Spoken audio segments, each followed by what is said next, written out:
വൈബുണ്ട്. പക്ഷേ ഈ movie serious, നല്ല രീതിയിലുണ്ട്.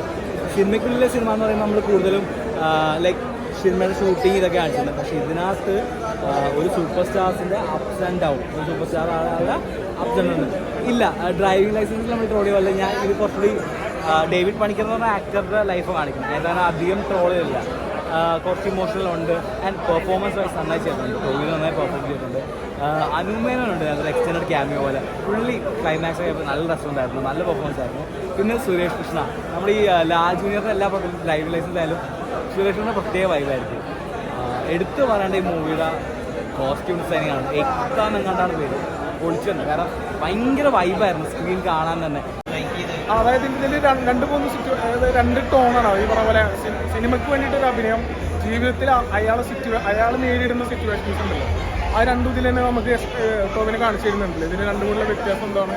നമ്മൾ ഈ പറയുന്നത് നമ്മളൊരു മീഡിയയിലൊക്കെ നിൽക്കുന്ന ആൾക്കാരാണ്, ആർട്ടിസ്റ്റൊക്കെ നിൽക്കുന്ന ആൾക്കാർ. അപ്പോൾ നമുക്കത് മനസ്സിലാവും എങ്ങനെയാണ് ഒരു എക്സ്പ്രഷൻ മൂഡ്, എങ്ങനെയാണ് ഒരു ടോണൊക്കെ പിടിക്കണമെന്നുള്ളത്. പിന്നെ അതൊരു ഈ പറഞ്ഞ പോലെ ഹാസ്യ രൂപത്തിലൊക്കെ ജനങ്ങളിലേക്ക് എത്തിക്കാൻ വേണ്ടിയിട്ടുള്ള സംഭവം.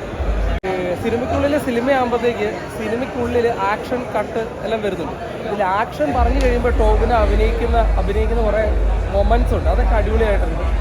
ഹൈലൈറ്റായിട്ട് എനിക്ക് തോന്നിയത് സുരേഷ് കൃഷ്ണയാണ്. സുരേഷ് കൃഷ്ണൻ ഞാനിങ്ങനെ കണ്ടത് ചേട്ടായിസ് സിനിമയിലാണ് അങ്ങനെ ഒരു സ്റ്റൈലിൽ കണ്ടത്. സുരേഷ് കൃഷ്ണ പൊളിച്ചടിക്കുന്നുണ്ട്, ഒരു രക്ഷയില്ല.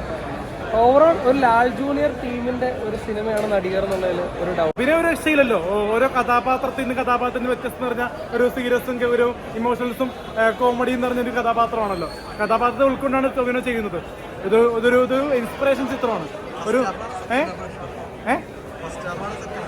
ഫസ്റ്റ് ഹാഫ് സെക്കൻഡ് ഹാഫ് എന്ന് പറയാൻ പറ്റില്ല, രണ്ടും നല്ല രസമായിട്ട് തന്നെ ഉൾക്കൊണ്ട് കാണാൻ പറ്റുന്ന സിനിമയാണ്. പിന്നെ ലാഗൊന്നുമില്ല. ഭാവനയുടെ ഒരു തിരിച്ചുവരവെന്ന് തന്നെ പറയാം. ഭാവന നേരത്തെ സിനിമയിൽ അത്ര പോരായിരുന്നു, പക്ഷേ ഈ നടികർ സിനിമയിൽ ഗംഭീരമായിട്ട് ക്യാരക്ടർ നല്ല രീതിയിൽ തന്നെ പണ്ടത്തെ ചോട്ട മുമ്പേലെ കഥാപാത്രം പോലെയൊക്കെ എനിക്ക് തോന്നി കണ്ടപ്പോൾ.